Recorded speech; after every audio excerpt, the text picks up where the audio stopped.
그 달콤한 유혹의 소리를 평생 우리는 거부해야 됩니다. 그 세상의 새빨간 거짓말입니다. 그거 망하는 길입니다. 사람 망가뜨리는 길입니다. 마약 주는 거하고 똑같습니다. 참된 안식이신 예수님으로부터 우리를 멀리 떼어내는 그런 마귀의 유혹입니다. 본문은 라멕이 평생 수고하였다고 말씀합니다. 라멕은 777년 동안 땀 흘리고 살았습니다. 요즘 사람들이 젊은이들까지 어떻게 빨리 은퇴하고 놀러 다니나 생각하는 것은 결코 건강한 생각이 아닙니다. 결코 좋은 징조가 아닙니다. 굉장히 위험한 생각입니다. 라멕은 은퇴 없이 777년 땀 흘리고 살았습니다. 수고를 아는 그가 참된 안식의 소중함을 알았고 하나님의 특별 계시를 받았는지 아들을 낳았는데 그 아들을 이름을 노아라고 지었어요. 노아는 안식이라는 뜻입니다. 안식. 이름을 노아라여 이르되 여호와께서 땅을 저주하심으로 수고롭게 일하는 우리를 이 아들이 아니하리라 하였더라. 그러나 노아는 인류에게 참된 안식을 주지는 못했습니다. 노아는 참된 안식이 되시는 예수 그리스도의 모형이 돼서 참된 안식이 있는 곳을 멀리서 이렇게 손가락으로 가리키는 그런 구약의 선지자, 표지판이 되는 삶을 살았죠. 노아가 방주를 만들어서 수고롭게 방주를 만들어서 여러분 방주는 하나님이 하늘에서 뚝 떨어뜨린 게 아니에요. 노아가 만든 거예요. 평생. 노아가 수고롭게 방주를 만들어서 홍수로 멸망당하는 인류에게 안식을 템포러리라도 안식을 제공한 것처럼 오늘도 평안이 없고 홍수가 난 것처럼 소용돌이 치는 영적으로 육체적으로는 날씨도 너무 좋지만 영적으로는 소용돌이 치는 안식이 없는 이 세상 속에서 여러분들의 영혼은 오늘도 예수 그리스도라는 여러분들이 타고 있는 그 참된 방주 안에서 그 안에서 안전을 누리시고 참된 안식의 기쁨을 예수 안에서 누리시기를 예수님의 이름으로 축복합니다. 자, 마지막 세 번째로 셈이라는 이름 한 글자를 통해서 여러분과 저는 가장 위대한 보물을 보게 됩니다. 창세기 5장에 있는 이 아담의 족보는 어떻게 끝나고 있을까요? 이렇게 끝나고 있습니다. 노아는 500세 된 후에 셈과 함과 야벳을 낳았더라. 세상 사람들이 읽으면 이 구절을 수십 번 읽어도 정말 아무 느낌이 없을 것 같은 그런 평범한 말씀이에요. 근데 성경의 이야기를 어렸을 때부터 조금이나마 들었던 사람들은 노아의 이름을 기억할 수도 있습니다. 노아의 방주, 노아의 홍수. 그러나 그리스도인의 눈에는 사로잡는 이름이 있죠. 그리스도인의 눈에는 노아의 아들들의 이름이 언급되는 지극히 평범해 보이는 이 구절을 읽으면서도 무엇이 보이냐면 예수 그리스도가 보여요. 그리스도인의 눈에는 하나님의 말씀을 보면 그리스도가 보여요.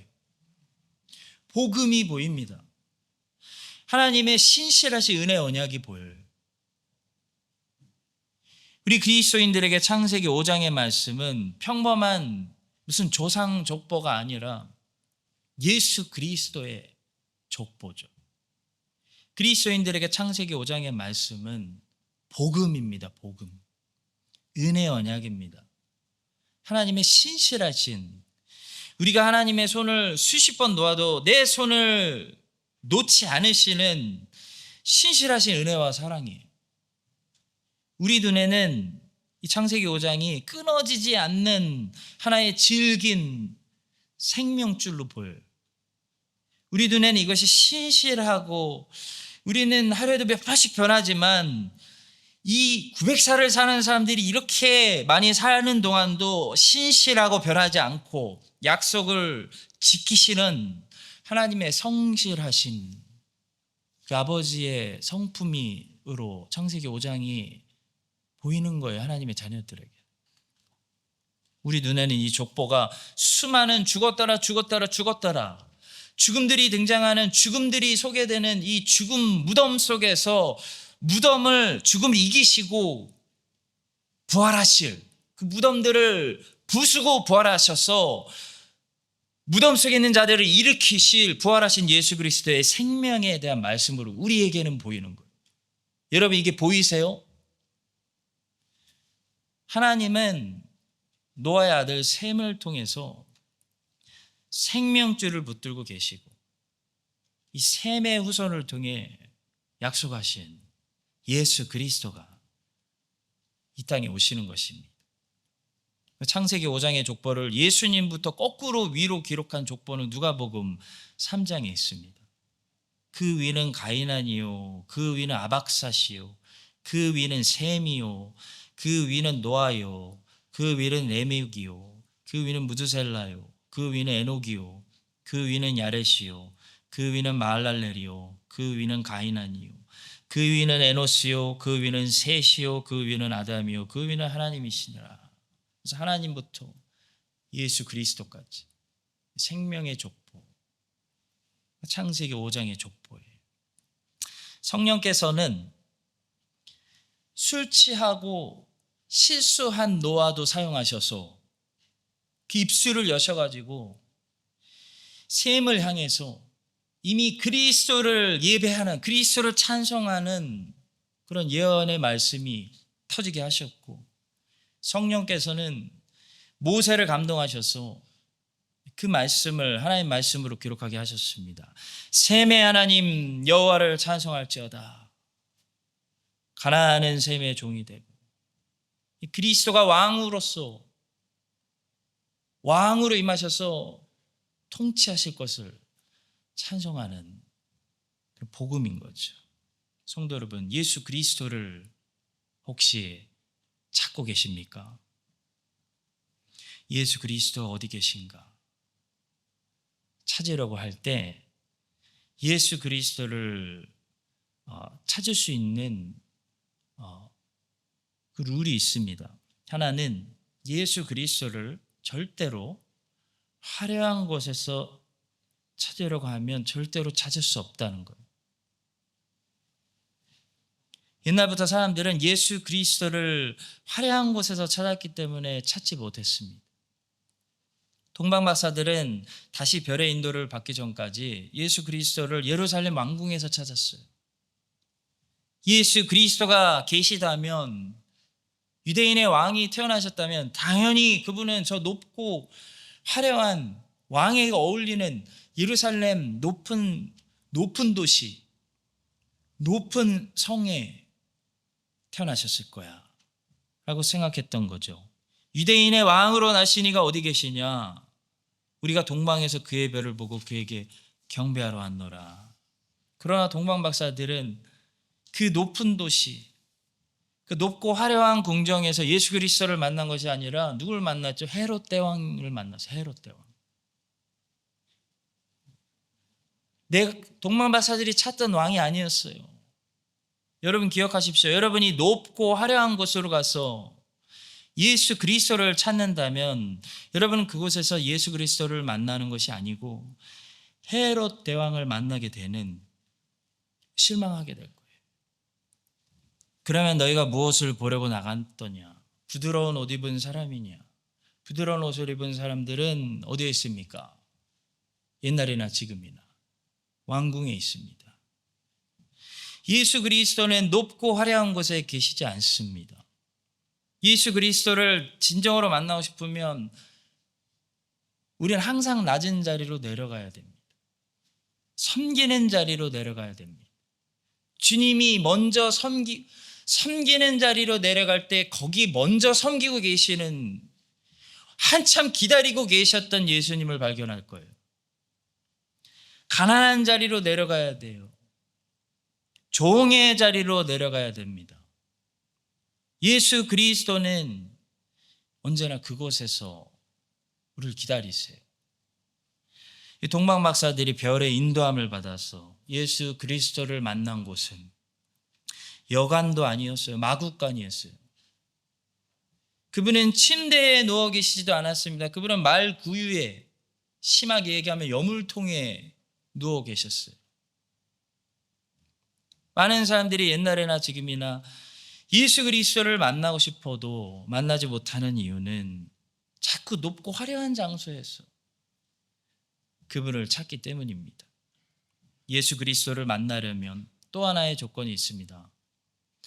반드시 목말라야 한다는 거예요. 낮은 장소에서 찾아야 되고 목말라야 한다는 거예요. 예수 그리스도는 화려한 것을 찾는 사람들의 눈에 보이지 않고 목마름과 갈증을 느끼는 사람들의 눈에만 보이는 분입니다. 사레의 여종 하갈이 목이 말라서 죽게 될 때 하나님께서 그 은혜로 그의 눈을 열어주셔서 물이 있는 것을 보게 하신 것처럼 예수 그리스도는 배부른 영혼의 눈에는 잘 안 보이시는 분이에요. 아무리 본문의 구절을 읽고 또 읽어도 예수가 보이지 않습니다. 그냥 알 수 없는 사람들의 이름들이 자꾸 반복해서 지루하게 거론되고 있는 것 같은 거죠. 그러나 배고픈 심령, 목마른 영혼은요, 성경의 어느 구절을 읽어도 예수 그리스도가 너무나 잘 보이는 거예요. 여러분, 하루 종일 오늘 정말 너무 더워서 토요일까지 덥대요. 헤이피버 때문에 다들 너무 힘들어 하시고 계시는 것 같아요. 기도하고 축복합니다. 하루 종일 오늘같이 더운 날씨에 한번 아침부터 물 한 모금도 마시지 말아보세요. 이런 얘기 해도 되나? 마시세요. 마시지 않는다고 상상해 보세요. 한 6시간 참아 보십시오. 그렇게 목마른 사람에게는 여러분 이거 하나만 줘도, 물 한 모금만 줘도 그 물의 시원함이 평소 때보다 몇 배는 더 즐길 수 있어요. 제가 몇 번을 얘기했죠. 인도네시아 갔더니 그 포카리 스웨트가 이건 말을 못해요. 그 맛이 너무 꿀맛이어서 제가 여기 오자마자 사 먹었는데 그 맛이 안 나더라고요. 너무 놀랐어요. 거기서 마셨더니 깜짝 놀랐어요. 여러분, 목마른 사람에게는 그 물의 시원함이 몇 배 더 즐거움을 주는 거예요. 물이 이렇게 시원했던가? 한 모금의 물이 이렇게 맛있었던가? 이게 성경이 말하는 목마름과 갈증과 채워짐인가? 갈증을 느껴봐야 아는 거예요. 우리는 강야에 가본 적이 없으니까 성경에는 강야가 많이 나오는데 항상 크라이스트치는 물값도 안 나는 도시니까 물이 풍부하니까. 그리고 호주만 해도 4minute 샤워 하거든요. 워터 리스트릭션 항상 2, 3 잔디 물 못 주고. 물이 소중함을 뉴질랜드보다 좀 아는 것 같아요. 비가 오면 다들 비 시원히 온다. 마찬가지로 목마른 영혼, 이 갈증을 느끼는 영혼은요, 이 창세기 5장 한 장만 찢어서 줘도 이 한 사람 한 사람과 이렇게 오랫동안 동행해 주시는 하나님을 묵상하며 에녹과 노아의 이름을 볼 때 큰 감동을 받으며 셈의 이름을 보는 순간 우는 거예요. 셈의 이름을 보는 순간 벌떡 일어나서 셈의 하나님 여호와를 찬송하는 그런 큰 은혜를 받게 되는 겁니다. 사랑하는 성도 여러분, 사탄이 우리를 굶겨 죽일 거라고 생각하지 마세요. 사탄이 우리를 굶겨 죽이려고 하지 않습니다. 그 정도 바보가 아니에요. 사탄은 우리를요, 배불려 죽이려고 해요. 사탄은 우리에게서 절대로 빵을 빼앗아가지 않습니다. 오히려 우리에게 빵을 먹여서 우리가 배불러지기를 원해요. 시험하는 자가 예수께 나와서 이르되 내가 만약 하나님의 아들이거든 명하여 이 돌들로 떡덩이가 되게 하라. 배부르라는 거예요. 하나님의 아들이 왜 굶주리고 있냐는 거예요. 마음껏 채우라는 거예요. 왜냐하면 사탄은 우리가 배부를 때 배불러서 모든 게 다 배불러서 항상 충분하고 넘치고 항상 기회가 많고 여유가 있고 그러니까 배불러서 하나님의 말씀을 더 이상 먹지 못하고 먹어도 맛이 없고 배가 안 고프니까 즐기지 못하고 오히려 너무 먹어서 토할 것 같은 그걸 아는 거죠. 예수 그리스도는요 목마른 영혼이 볼 수 있습니다. 왜냐하면 그분은 생수이시기 때문이에요. 그분은 물이에요, 물. 영혼의 물, 생수, 생명. 그러니까 목이 말라야 그분을 찾는 거예요. 그분의 맛을 제대로 느끼는 거예요.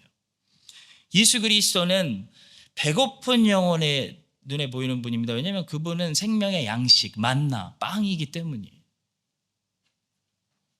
지금 줄인 자는 복이 있나니 너희가 배부르면 얻을 것이니. 빵인데 다른 것들로 너무 이미 다 배가 부르니 예수 그리스도가 맛있겠어요? 예수 그리스도가 땡기겠어요? 여러분과 저의 영혼이 그래서 심령이 가난한 자가 복이 있다고 하는 거예요. 가난한 상태, 줄인 상태. 여러분과 저의 영혼이 항상 목마르고 의에 줄인 자는 복이 있나니 항상 줄이게 하셔서 우리 눈에 그 상태로 영혼의 상태로 살 때 우리 눈에 성경의 어디를 봐도 예수 그리스도가 잘 보이고 하나님의 은혜 언약이 잘 보이고 이 복음의 능력이 나에게 나타나며 하나님 아버지의 사랑, 아버지의 은혜, 성령의 감동하신 가운데 여러분과 저의 심령에 충만한 시원한 생수 그 은혜 담비를 내려주시기를 예수님의 이름으로 간절히 축복합니다.